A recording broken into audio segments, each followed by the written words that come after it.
안녕하세요. 저는 오늘 특강을 맡은 영동고 교사 윤상형입니다. 이제 수능이 정말 코앞으로 다가왔습니다. 이제 오늘 포함해서 13일 남았는데요. 그동안 우리 수험생 여러분들과 학부모님 그리고 선생님 모두 수고 많으셨습니다. 남은 기간 동안 마무리 잘 하셔서 모두가 원하는 합격이라는 좋은 결과를 얻기를 진심으로 바라겠습니다. 그리고 수능 전까지 아직 많은 또 대학별 고사가 남아 있고요. 또 수능 이후에도 대학별 고사가 많이 남아 있습니다. 자, 수시에 집중하는 학생들이라면 어쩌면 수능보다 대학별 고사가 훨씬 더 중요할 수 있다라고 생각이 되거든요. 그래서 이제 대학별 고사 끝까지 신경 써서 좋은 결과 있기를 바라고요. 수능과 병행해서 준비하는 학생들이라면 수능과 대학별 고사 어느 한쪽에도 치우치지 않는 그런 체계적인 계획이 좀 필요한 시기라고 생각이 됩니다. 그래서 이제 오늘은 적게는 1개에서 많게는 5개까지 5개 이상의 지원 기회를 남겨두고 있는 수시의 마지막 관문이죠. 수시 2회차 지원 전략에 대해서 강의를 할까 합니다. 자, 수능과 함께 수시 2회차 지원을 남겨둔 수험생들에게 도움이 되기를 바라면서, 자, 그럼 TBS 기적의 TV 상담받고 대학 가자 마지막 수시 관문 수시 2회차 지원 전략 지금 시작하겠습니다.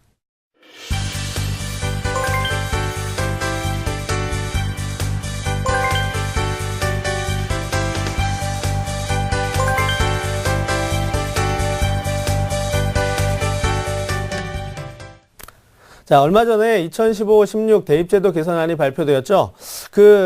대입제도 개선안에 따르면 여러 가지가 있지만 오늘 이제 주제인 수시 2회차 접수와 관련돼서 말씀을 드리면요. 이제 수시 2회차 접수 또 1회차 접수 이렇게 두 군데로 나누어서 접수하던 것을 이제 2015-16 대입제도 개선안에 따르면 2회차 접수를 폐지한다고 했습니다. 그리고 이제 1회차 접수로 통합해서 실시한다고 했는데요. 그것이 이제 실현이 된다면 아마 2회차 접수는 이제 오늘이 마지막, 올해가 마지막이 되지 않을까 싶습니다. 자, 그럼 이제 본격적으로 수시 2회차 지원 전략에 대해서 한번 살펴보도록 하겠습니다. 자, 먼저 수시 2회차 접수라는 것은 무엇을 의미하냐면요. 기본적으로 이제 수능이 끝난 다음에 접수가 시행이 되는 그런 접수를 수시 2회차 접수라고 하는데요. 수시 1회차 접수의 경우에는 본인이 수능에서 어느 정도 성적을 거두었는지를 알 수가 없기 때문에 본인의 자료를 가지고 지원을 해야 되는 그런 어떤 전형이라면 수시 2회차 접수의 경우에는 자신이 수능을 치르고 난 다음에 수능의 가채점 점수를 확인한 상태에서 지원을 할 수 있기 때문에 조금 더 체계적인 또 계획적인 지원이 가능하다라고 할 수 있겠습니다. 하지만 또 역으로 생각했을 때 본인이 원하는 만큼의 수능 점수를 잘 얻지 못했거나 수능을 잘 보지 못한 경우라면 또 지원 자체에 어려움을 겪을 수도 있을 것이기 때문에요. 수능 성적이 가장 큰 관건이 될 거라고 생각이 됩니다. 자, 그럼 수시 2회차 전형은 어떠한 요소들이 있고 또 어떠한 대학들이 있고 또 어떠한 모집 특징들이 있는지 살펴보도록 하겠습니다. 자, 수시 2회차 원서 접수는 11월 11일 수능이 끝난 다음 주 월요일부터 11월 15일까지 5일 동안 이루어지는데요. 대학마다 조금씩 차이가 있습니다. 자, 접수 기간별로 대학을 한번 정리해 봤습니다. 화면 보시겠습니다. 자, 먼저 11월 11일부터 13일까지 3일간 시행이 되는 학교인데요. 가톨릭대 신학과와 경기대학이 있습니다. 그리고 목요일까지 진행이 되는 대학에는 광운대, 상명대, 서경대, 숙명여대, 을지대, 인천대, 한성대가 있고요. 자, 15일 금요일까지 가장 이제 많은 5일간 시행이 되는 대학들은 가천대, 강남대, 건국대를 비롯해서 한국기술교육대, 한국산업기술대, 한국항공대 등 대다수의 대학들이 5일간 접수를 하고 있습니다. 자, 그리고 11월 12일부터 15일까지 월요일이 아닌 화요일부터 진행된다라는 부분이 특징인데요. 대진대학교가 화요일부터 금요일까지 접수를 하고 있고요. 또 13일 수요일부터 금요일까지 진행하는 대학으로는 명지대학이 있습니다. 자, 이제 수시 2회차 접수 기간을 꼼꼼하게 챙겨서 본인이 수시 2회차 접수를 하고 싶다는 마음이 있으면은 접수 기간을 꼼꼼하게 챙겨서 놓치지 않는 것이 중요하다라고 말씀드릴 수 있겠고요. 그러면 이제 수능 이후에 실시되는 수시 2회차 전형에 어떤 지원 가능한 대학이 어느 대학들이 있는지 한번 살펴보도록 하겠습니다. 자, 전형 대학의 특징 또 전형 요소의 특징에 따라서 우리 학생들이 지원을 할 수도 있고요. 지원할 수도 없고 이런 어떤 사안들이 발생하게 되거든요. 일단은 우리 수시 2회차 접수를 하고 있는 대학들이 어떠한 유형별로 되어 있는지 일단 유형별로 한번 분류를 해보도록 하겠습니다. 화면 보시겠습니다. 자, 먼저 논술형 대학인데요. 한 개 대학입니다. 서울여대가 논술형으로 선발하고 있고요. 그 다음에 이제 적성형 대학이 8개 대학인데요. 가천대, 강남대, 경기대, 단국대, 천안캠퍼스, 수원대, 을지대, 평택대, 한신대가 적성형 대학을 선발하고 있습니다.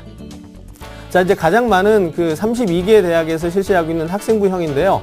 가천대, 건국대, 광운대, 상명대, 안양대, 연세대 원주캠퍼스, 이화여대, 한국산업기술대, 한국항공대 등 많은 대학들이 학생부형 그 전형을 모집하고 있습니다. 자, 입학사정관제형인데요. 3개 대학에서 실시하고 있습니다. 강남대와 경기대, 서울여대에서 실시하고 있고요. 자, 마지막 면접형 대학으로는 5개 대학이 있는데 대진대, 백석대, 신한대, 우송대, 인천대가 있고요. 마지막 어학특기자 전형으로는 광운대, 우송대, 한국산업기술대가 있습니다. 자, 그 다음에 이제 최저 기준 있는 그 수시 2회차 대학을 정리해 보았는데요. 일단 서울여대, 논술형 대학의 서울여대는 최저 기준이 있고요. 학생부형 그 32개 대학 중에서 22개 대학이 이제 최저 기준을 적용하고 있는데, 가천대, 건국대, 광운대, 명지대, 또 연세대 원주캠퍼스, 이화여대, 인천대, 항공대, 한성대 등의 대학이 최저 기준을 걸어놓고 있습니다. 어학특기자 3개 대학 중에서는요, 한국산업기술대학에서 최저 기준을 걸어놓고 있습니다. 자, 이렇게 이제 그 수시 2회차 전형을 어떤 그 전형 유형별로 또는 또 최저 기준이 있는 대학별로 한번 살펴보았는데요. 이제는 그 전형 유형별로 한번 세부적으로 조금 더 그 대학별 특징을 한번 살펴보는 시간을 갖도록 하겠습니다. 먼저 그 가장 많은 그 인원을 모집하고 있는 그 학생부형을 살펴보겠는데요. 이 학생부형의 경우에는 이제 그 전형 요소 중에서 학생부가 가장 중요하다라고 말씀드릴 수 있겠는데, 그 학생부 이외에도 아까 보셨다시피 33개 대학 중에서 22개 대학이 이제 최저 기준을 선정해 놓고 있거든요. 그래서 그 최저 기준을 달성하는 것이 이제 무엇보다 중요한 관건이 될 거라고 생각이 되고요. 또 그 중에서 이제 건국대라든가 이화여대 같은 경우는 그 일반적인 어떤 그 최저 기준을 넘어서 수능의 그 논술 전형의 우선 선발 기준에 해당하는 매우 높은 기준을 선정해 놓고 있다라는 부분도 중요합니다. 따라서 그 전형의 유형은 학생부형이지만요, 가장 중요한 요소는 일단 그 최저 기준이 될 수 있다라고 생각이 되는데, 그런 전형 그 학생부형의 대학들을 한번 살펴보도록 하겠습니다. 자, 먼저 가천대학입니다. 학생부 우수자 전형이라는 이름으로 319명을 모집하고 있고요. 전형 방법으로는 이제 학생부 100%를 적용하고 있습니다. 최저 기준이 있는데, 인문계열은 2개 영역 100분위 평균이 80이어야 되어야 하고요. 자연계는 2개 영역 100분위 평균이 77이어야 합니다. 그 밖에 이제 특별한 학과들은 조금 더 그것보다 이제 기준이 높기 때문에 이러한 학과들을 희망하는 학생들은 조금 더 세심한 주의가 필요할 거라고 생각이 됩니다. 자, 다음 이제 건국대학교입니다. 건국대학교는 이제 수능 우선 학생부 전형이라는 이름으로 434명이라는 꽤 많은 모집 인원을 선발하고 있는데요. 일단 우선 선발과 일반 선발로 나누게 되는데 특별한 모집 그런 비율은 없습니다. 그래서 이제 우선 선발로 먼저 인원을 다 선발하고 난 다음에 부족한 인원을 이제 일반 선발을 통해서 선발을 하게 되는데요. 그 우선 선발과 일반 선발의 차이는 최저 학력 기준으로 적용이 됩니다. 자, 인문계의 우선 선발 기준은 3개 영역 등급 합이 5 또는 100분위 합이 275 이상이 되어야 하고요. 또 일반 선발의 경우에는 2개 영역 등급 합이 5 이상이면 되겠습니다. 자, 자연계열인데요. 우선 선발은 3개 등급 합이 6 또는 100분위 합이 265 이상이 되어야 하고요. 일반 선발의 경우에는 2개 영역 등급 합이 6이면 되고요. 수의예과는 조금 더 높은 기준을 적용하고 있습니다. 다음 보시겠습니다. 자, 대진대학교는 학생부 우수자 전형으로 264명을 선발하고 있는데 최저 학력 기준은 보시는 바와 같습니다. 자, 다음 동국대학교입니다. 교과성적 우수자라는 이름으로 199명을 선발하고 있고요. 역시 전형 방법은 학생부 100%입니다. 자, 최저 학력 기준도 보시는 바와 같고, 특히 이제 경찰행정학과, 경영학과 조금 더 이제 모집 인기가 있는 학과들은 조금 더 높은 기준을 적용하고 있다는 점이 특징이겠습니다. 다음 보시겠습니다. 명지대학교입니다. 명지대학교는 일반 전형이고요. 일반 전형의 학생부 전형인데 402명을 역시 학생부 100%로 선발하고요. 최저 기준은 보시는 바와 같습니다. 자, 다음 성신여대 학생부 우수자 전형이라는 이름으로 428명을 모집하고 있는데요.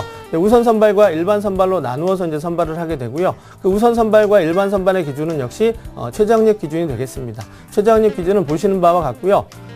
글로벌 의과학과가 이제 성신여대의 대표적인 학과 중에 하나인데요. 우선 선발은 이제 선발이 없습니다. 미선발하게 되고요. 일반 선발의 그 영어비 100분이 90이라는 기준을 적용하고 있습니다. 다음 보시겠습니다. 연세대학교 원주 캠퍼스인데요. 일반 전형 학생부 370명 모집하고요. 역시 우선 선발 50%, 일반 선발 50%를 그 아래 보시는 최저학력 기준에 따라 적용하고 있습니다. 다음은 이제 이화여대입니다. 학업능력 우수자 전형이라는 이름으로 이제 320명을 선발하고 있는데요. 우선 선발과 일반 선발로 나눠지게 됩니다. 우선 선발의 경우는 40%를 선발하는데 상위 10단위만 반영하게 되고요. 일반 선발은 60%를 선발하는데 상위 60단위를 반영하게 됩니다. 역시 마찬가지로 우선 선발과 일반 선발을 구분하는 기준은 아래 보시는 최저학력 기준에 따라서 되는 것이고요. 그 최저학력 기준은 보시는 바와 같습니다. 자, 다음 이제 한성대학교입니다. 학생부 우수자 전형이라는 이름으로 232명을 선발하고 있고요. 역시 학생부 100%로 선발하게 되는데 최저학력 기준은 인문계 2개 3등급, 자연계는 2개 3등급 또는 수학 B형에서 4등급을 맞으면 된다라고 할 수 있겠습니다. 자, 이렇게 이제 저희가 그 33개 대학 중에서 이제 9개 대학을 중심으로 해서 학생부 그 전형을 한번 살펴보았는데요. 이 중에서 이제 학생들이 많이 좀 관심을 갖고 조금 더 설명이 필요한 두 대학을 가지고 조금 더 자세하게 한번 살펴보도록 하겠습니다. 건국대학교와 이화여대를 한번 살펴볼 텐데요. 먼저 건국대를 먼저 살펴드리도록 하겠습니다. 자, 건국대학교 수능 우선 학생부 전형입니다. 우선 선발과 일반 선발의 모집 비율이 정해져 있지 않다라는 부분이 특징인데요.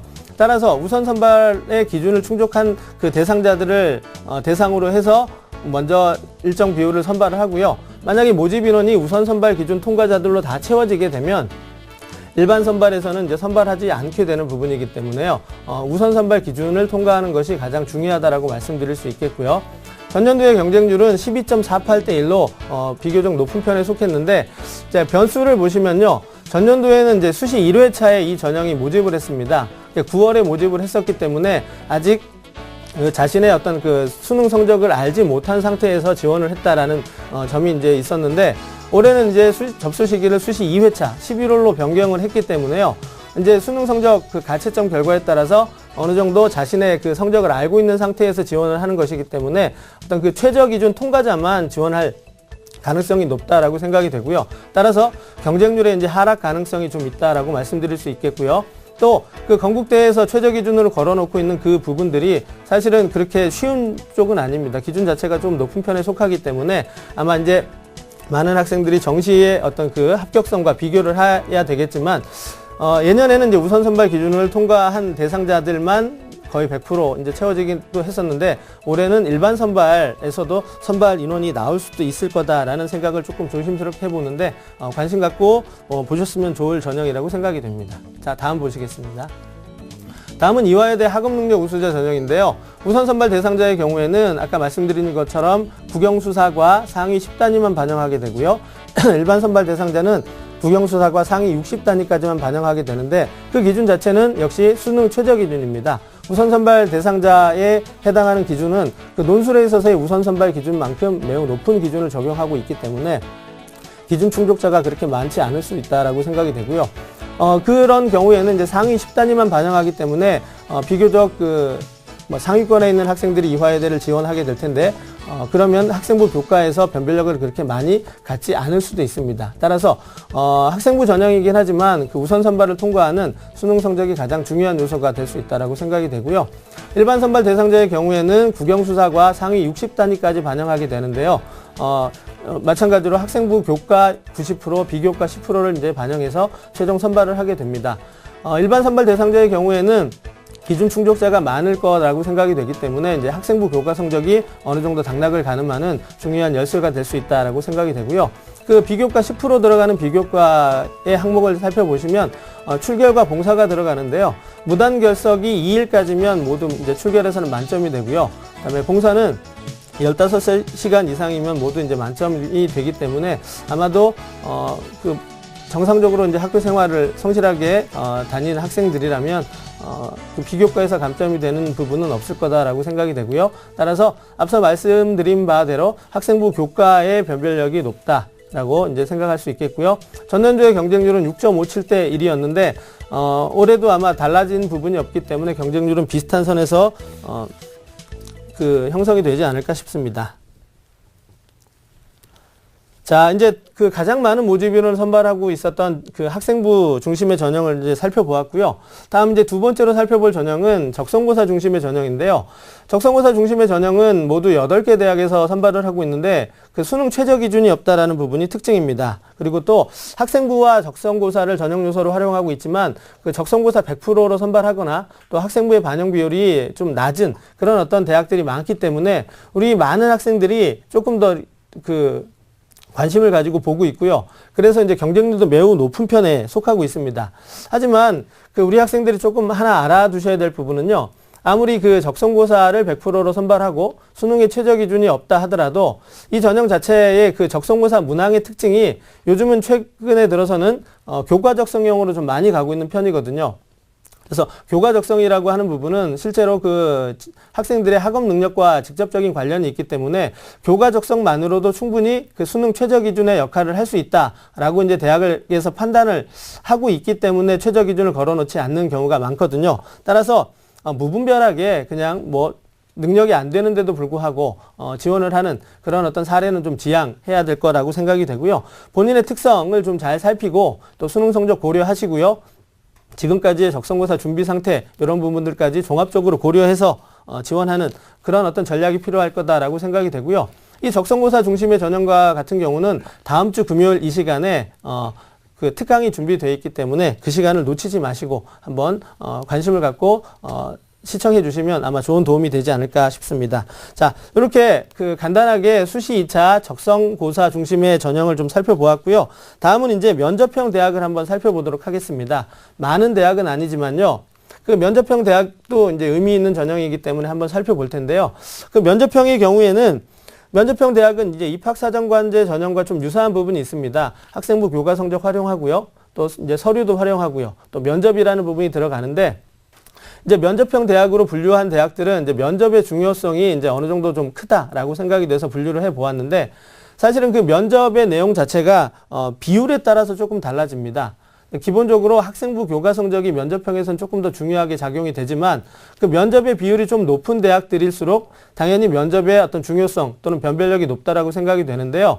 면접 비율이 높은 경우에는 단순히 어떤 그 인성이라든가 서류의 내용을 확인하는 그런 선에서 그치는 것보다도 전공 적합도라든가 아니면 또 그 지원자의 학업 능력 이런 부분까지도 이제 같이 고려하여 평가를 하기 때문에요. 그런 부분에 대한 대비가 좀 있어야 된다라고 생각이 되고요. 또 면접 비율이 낮은 경우에는 아무래도 그 서류의 내용을 확인한다거나 학생부 기록 내용을 확인한다거나 아니면 인성이라든가 가치관 이런 부분들을 이제 확인하는 그런 어떤 수준의 면접이 되지 않을까 싶습니다. 자, 화면을 보시면서 면접형 대학을 한번 살펴보도록 하겠습니다. 자, 먼저 대진대학교입니다. 면접 우수자 전형이라는 이름으로 이제 237명을 선발하고 있고요. 학생부 30%, 면접 70%를 통해서 최종 선발하게 되는데 최저 기준이 없습니다. 자, 학생부가 30% 들어가고 면접이 70% 들어가기 때문에 면접의 비율이 상당히 높은 편이다 라고 말씀드릴 수 있고요. 따라서 면접의 영향력 큰 편이고요. 앞서 말씀드린 바대로 그 70% 들어가는 면접의 내용은 대학 홈페이지에서 더 자세히 확인하실 수 있겠지만 그냥 인성 면접 이외에 전공 적합도라든가 학업 능력 이런 부분까지도 고려되는 면접임을 좀 고려하셔야 될 것 같습니다. 자, 다음 백석대학인데요. 일반 학생 전형이라는 이름으로 464명을 선발하고 있는데 학생부 60%, 면접이 40%, 학생부가 60% 들어가기 때문에 학생부의 영향력이 크다라고 말씀드릴 수 있겠지만 백성대를 희망하는 그런 학생들이라면 비슷한 성적대의 학생들이 많이 지원할 수 있고요. 따라서 학생부 60%보다도 면접 40% 비율은 낮지만 면접에 따라서 충분히 만회할 수 있는 가능성이 있다라고 생각이 됩니다. 다음 보시겠습니다. 자, 우송대학교입니다. 일반 전형이라는 이름으로 430명을 선발하고 있는데요. 학생부 80%, 그 다음에 면접이 20% 들어가기 때문에 이 부분은 면접이 20% 들어가고 학생부가 80%라는 점, 그래서 학생부의 영향이 조금 더 크다라고 이렇게 말씀드릴 수 있겠고요. 인천대학교의 INU 차세대 리더 전형이라는 이름으로 81명을 선발하고 있는데 1단계에서 5배수로 학생부 100%를 통해서 선발하고요. 2단계에서 학생부 성적 60%와 면접 40%를 선발하게 되는데 최저 학력 기준이 있습니다. 이제 다른 앞서 보신 대학은 특정 학과가 있거나 아니면 없는 대학들이었는데요. 인천대의 경우에는 그 최저 학력 기준이 있는데 인문 계열을 보시면 2개 영역 등급 합이 3이어야 하고요. 자연계열도 역시 마찬가지로 2개 영역 등급 합이 3이어야 되는데 수학 B와 과탐 중에서 하나를 반드시 포함해야 된다는 조건이 있습니다. 그런데 2개 영역 등급 합 3이라는 조건이 상당히 좀 그 기준 자체가 좀 높은 편에 속합니다. 따라서 예년에 어떤 사례를 한번 살펴보면 이 전형의 경우에는 그 경쟁률에 비해서 실질 경쟁률이 조금 더 낮은 편에 속합니다. 그래서 학생부가 조금 부족하다라고 이렇게 말씀을 드린다 하더라도, 학생부 성적이 조금 부족한 학생들이다 하더라도 최저 기준을 통과하면 충분히 한번 지원해 볼 만하다라고 말씀드릴 수 있겠고요. 이 INU 그 차세대 리더 전형 같은 경우는 입학 후에 일정 정도 이상의 성적을 유지하면 그 장학금 혜택이 좀 많은 그것으로 좀 알려져 있기 때문에 지원을 좀 고려해봐도 좋을 거다라고 생각이 됩니다. 자, 이렇게 해서 이제 그 수시 2회차 다음은 이제 입학사정관제 전형을 한번 살펴보도록 하겠습니다. 자, 대학들 그 전형 방법을 한번 살펴드릴 텐데요. 먼저 이제 강남대학교와 경기대학교와 서울여대 이제 세 대학이 이제 입학사정관제 전형을 통해서 선발하게 되는데요. 강남대는 잠재역량 우수자라는 전형으로 60명을 선발하고 있고요.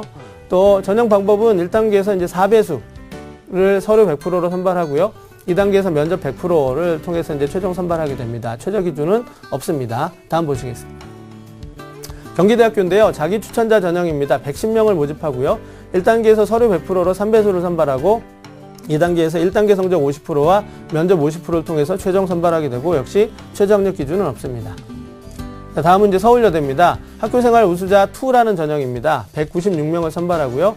1단계에서 학생부 교과 성적이 60%, 그 다음에 서류가 40%를 들어가서 5배수를 선발하게 되는데 학생부 교과 성적이 들어간다라는 부분, 보통 입학사정관제 전형에서는 학생부 교과를 별도로 하는 학생부 교과를 중요하게 생각하는 입학사정관제 전형에서는 이렇게 학생부 교과를 별도로 두기로 하다라는 부분을 조금 더 고려하셔서 1단계에서는 이제 학생부 교과 성적이 좀 중요하다라고 말씀드릴 수 있겠고요.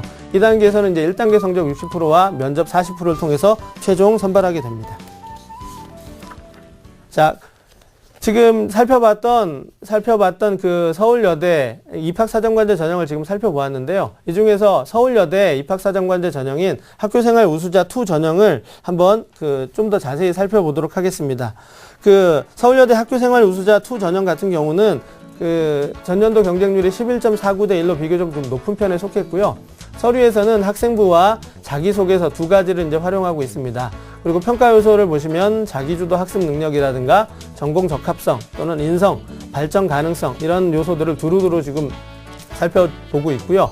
면접을 보시면 2명 이상의 면접관이 수험생 1인을 대상으로 면접을 시행하게 되는데요. 총 이제 30분 정도를 소요가 되고 면접 준비하는데 20분, 그다음에 질의응답에 10분 정도가 이제 활용이 되고요.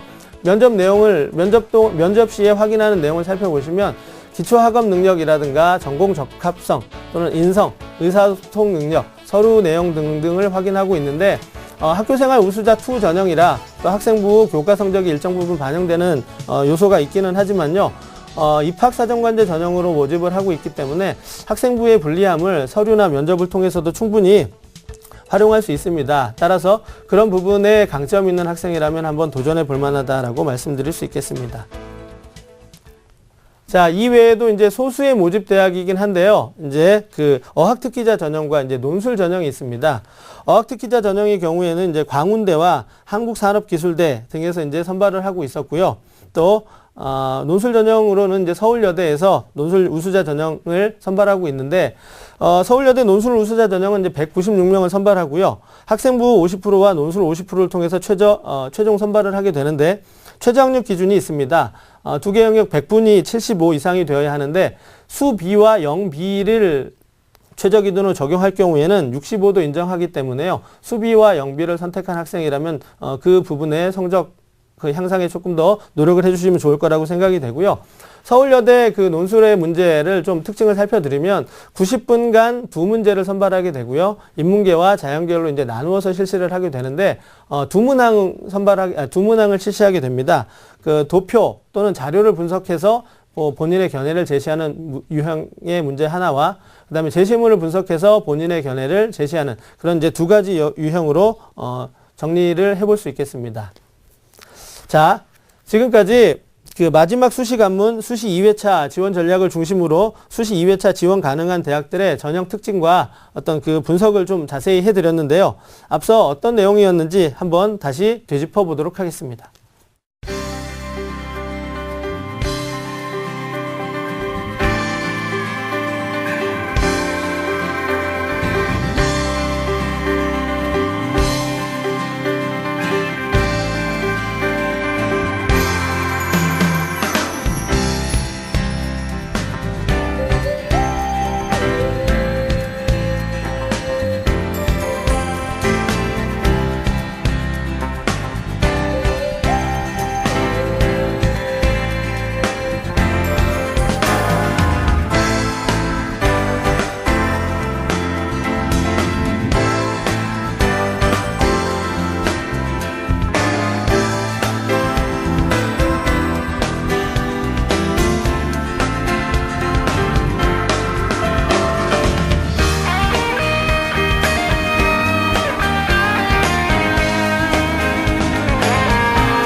네.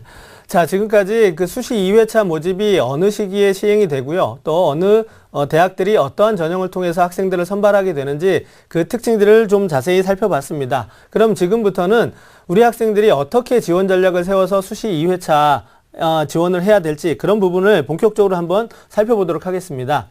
먼저 그 수시 2회차 전형에 이제 지원을 해야 될 학생들을 살펴드리면요. 기본적으로 일단 수시 6회 중에서 지원 기회가 아직 남아있는 학생이 돼야 되겠죠. 그 다음에 자신의 그 수능 가채점 점수를 통해서 정시 지원에 자신이 좀 없는 학생, 좀 불안함을 느끼는 학생들이 수시 2회차 전형에 지원할 수 있고요. 또 정시를 포함해서 조금 더 많은 기회를 갖고자 하는 그런 학생들이 또 수시 2회차 전형에 지원하는 것이 옳다라고 생각이 되고요. 또 수능 성적은 좀 좋지 않았지만 또 학생부라든가 적성고사라든가 이런 다른 요소에 좀 자신감이 있는 학생, 이런 학생들이 수시 2회차 전형에 지원하게 될 텐데요. 그러면 어떠한 방향을 가지고 또 어떠한 계획을 가지고 수시 2회차 그 전형에 지원해야 될지 그런 부분에 대해서 한번 말씀을 드리도록 하겠습니다. 가장 먼저 그 11월 7일 수능이 끝나고 나면 많은 학생들이 이제 가채점이라는 것을 하게 될 텐데요. 일단 그 수능이 시행되고 난 다음에 가채점을 조금 냉정하게 할 필요가 있다라고 생각이 됩니다. 아마도 그 입시기관, 여러 입시기관들에서 이제 예상 뭐 100분이라든가 표준 점수 또는 이런 어떤 그 자료들이 많이 발표가 될 겁니다. 그러면 그 입시기관들에서 발표되는 자료들을 참고로 해서 내 위치가 어느 정도 되는지를 좀 냉정하게 좀 분석할 필요가 있겠고요. 또 입시기관마다 조금씩 차이가 있기 때문에 여러 기관의 그 자료들을 분석해서 조금 더 정밀한 그런 어떤 그 자신의 수능 점수에 대한 예측이 필요하다라고 생각이 되고요. 또 그 다음에 전년도의 입시 결과 대학마다 모든 대학들이 그렇게 하고 있지는 않지만 홈페이지에 들어가 보시면 그 전년도 입시 결과를 공개해 놓고 있는 대학들이 있습니다. 그러면 전년도 입시 결과가 공개된 대학들은 그 자료를 참고하시고요. 또 그렇지 못한 경우에는 여러 기관들에서 발표되는 그 예상 합격선 이런 부분들을 좀 꼼꼼하게 따져서 우리 수험생이 수능을 통해서 그 획득한 점수가 어느 정도 그 위치가 되는지 그 위치를 좀 냉정하게 좀 가늠해서 가늠한 상태에서 수시 2회차 그 지원 계획을 수립하는 것이 필요하다라고 생각이 되겠고요. 자, 그러면 그 다음에 이제 냉정하게 판단해서 그 우리 학생이 어느 정도 위치, 어느 정도의 수준의 대학에 정시에 지원할 수 있는지가 판단이 서면 이제 본인의 성향을 좀 판단하는 것도 필요하다고 생각이 됩니다.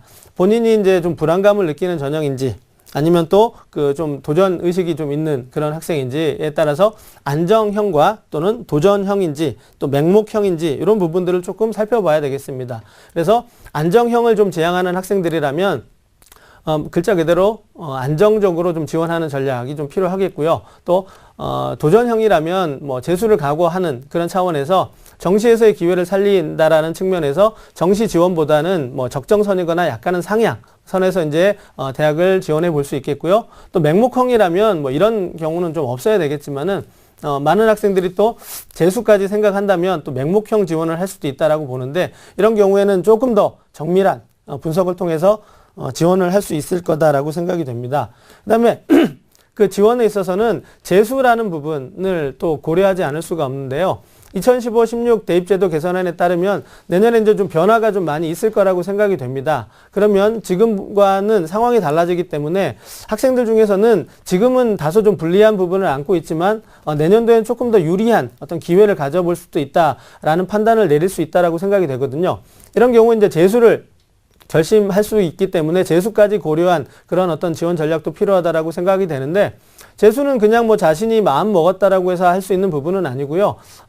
자신이 하고자 하는 부분보다는 부모님이나 교사, 선생님들과 좀 상담을 해서 우리 학생이 그 재수에 좀 적합한 학생인지 아니면 재수를 해도 성공 가능성이 좀 떨어지는지 이런 부분들을 조금 냉정하게 좀 판단을 내려서 고려해 보는 것도 좋을 거다라고 생각이 되고요.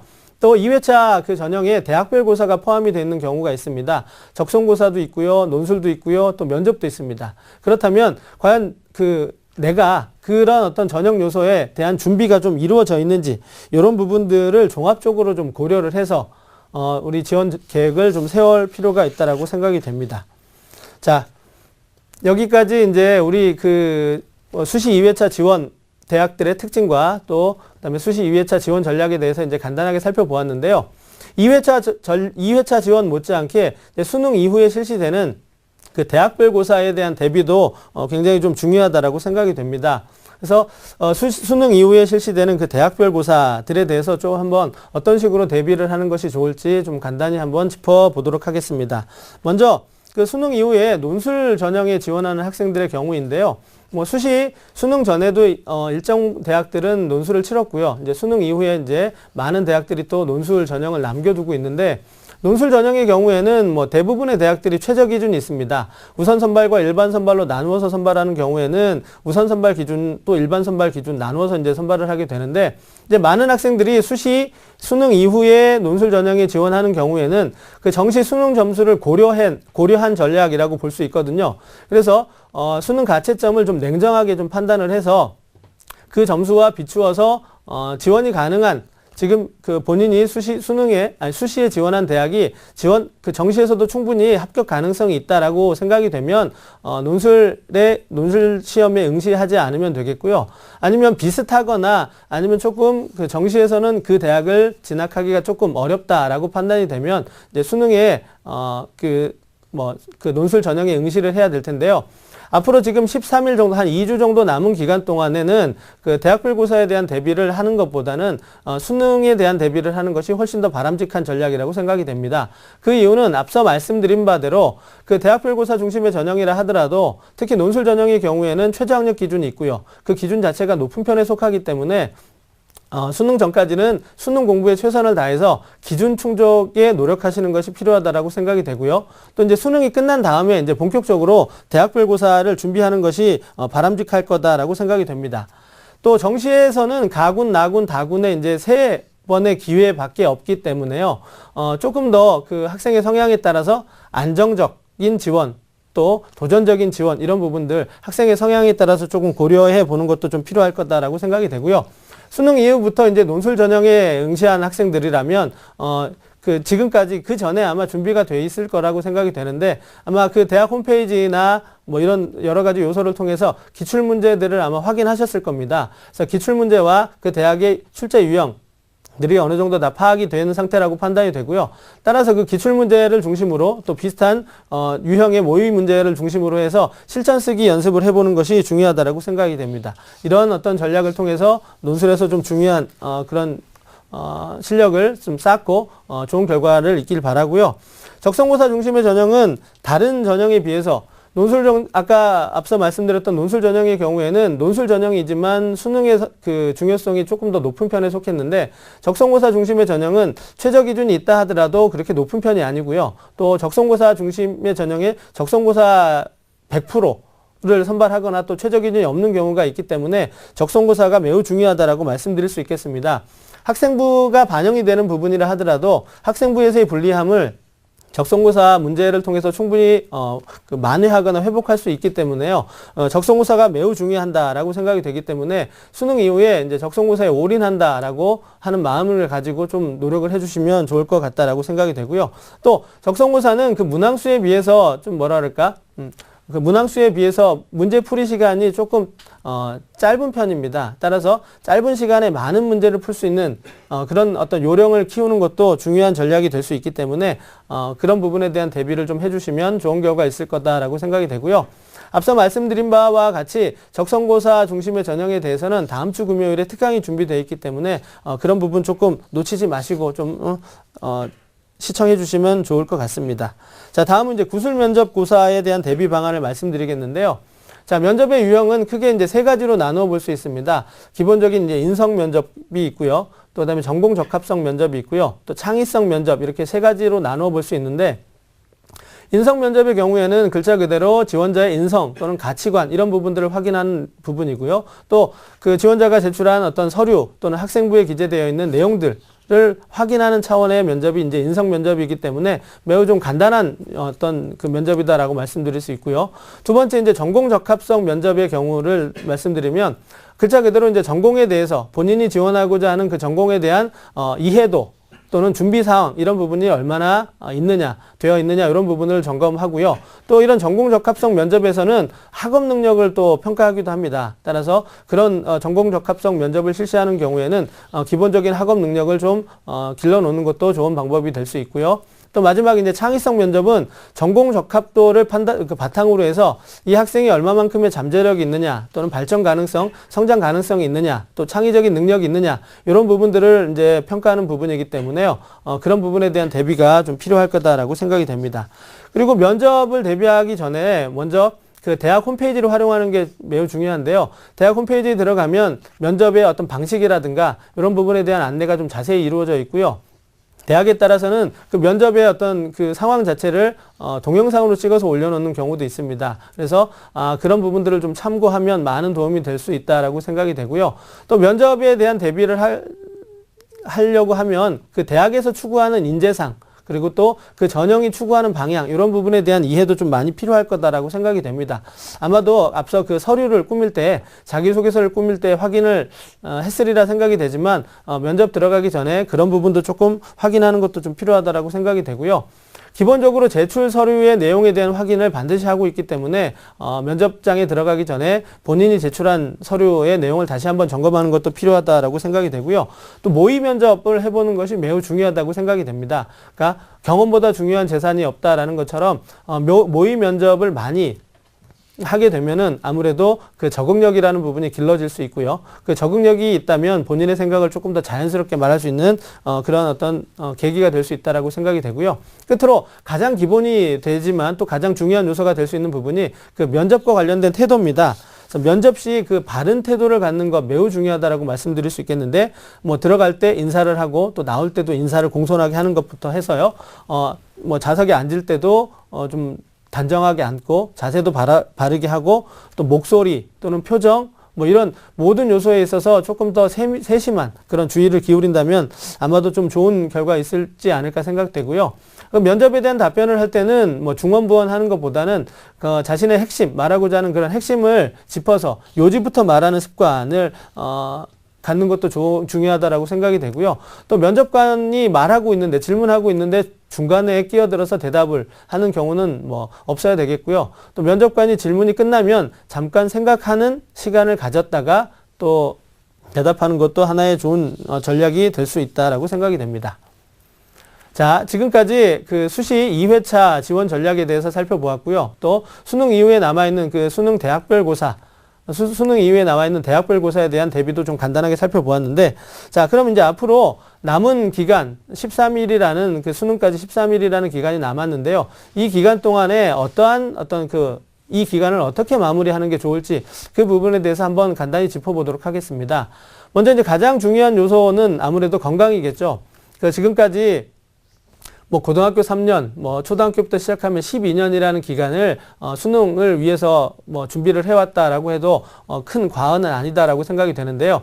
남은 기간까지 최상의 컨디션을 유지할 수 있으려면 아무래도 건강이 가장 중요한 요소가 되지 않을까 싶습니다. 지금 오늘 갑자기 또 날씨가 추워져서 뭐 저도 오늘 아침에 겨울옷을 꺼내 입고 나왔는데요. 그 일교차가 심한 지금 시기이기 때문에 감기를 비롯한 여러 가지 질병들에 좀 조심하셔서 좋은 컨디션을 끝까지 유지하는 것 필요하다라고 생각이 되겠고요. 그 다음에 또 실력보다 오히려 더 중요한 요소가 이제 평정심입니다. 수능이 다가올수록 또 많은 학생들이 조금 불안해하고요.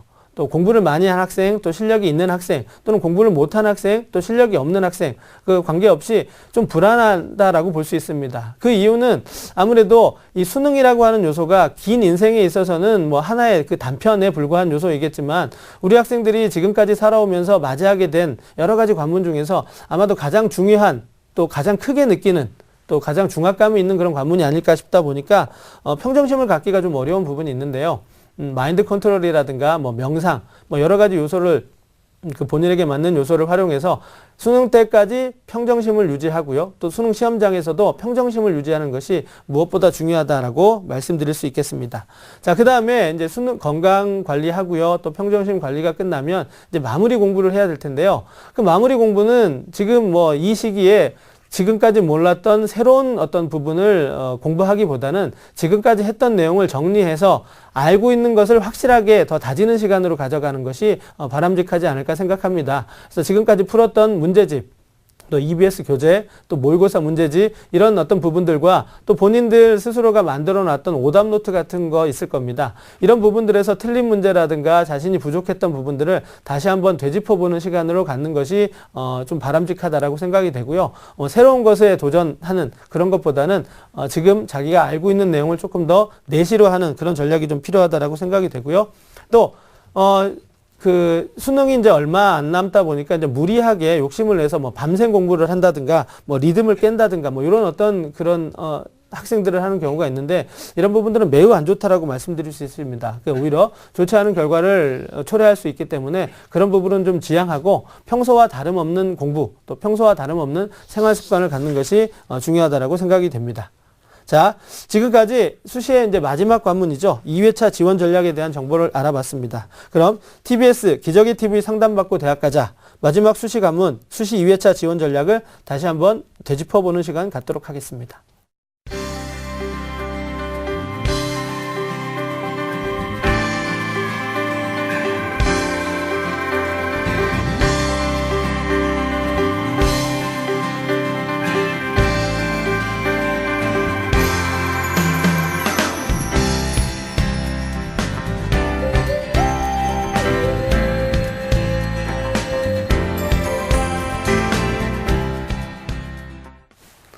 자, 지금까지 수시 2회차 지원 전략에 대해서 한번 살펴보았습니다. 자, 앞으로 남은 기간 동안 수능 공부에 최선 다하시고요. 또 수능이 이후에 끝나면 자신의 성향과 어떤 능력에 맞는 그런 전략을 수립하셔서 능력과 그 능력에 맞는 대학들을 선택하셔서 지원 전략 잘 수립하시고요. 또 수능 이후에 있는 그 대학별 고사 대비가 매우 중요하기 때문에 그 부분에 대한 대비도 소홀하지 않았으면 좋겠습니다. 자, 지금 수험생 여러분, 지금 상황에서 가장 중요한 부분은 뭐 다른 요소가 아니라 아마 13일 후로 다가온 수능을 잘 보는 것이 아닐까 싶습니다. 수험생 여러분, 마지막까지 마무리 잘 하셔서 수능 대박 나시기를 바라겠습니다. 수험생 여러분 모두 파이팅입니다. 파이팅!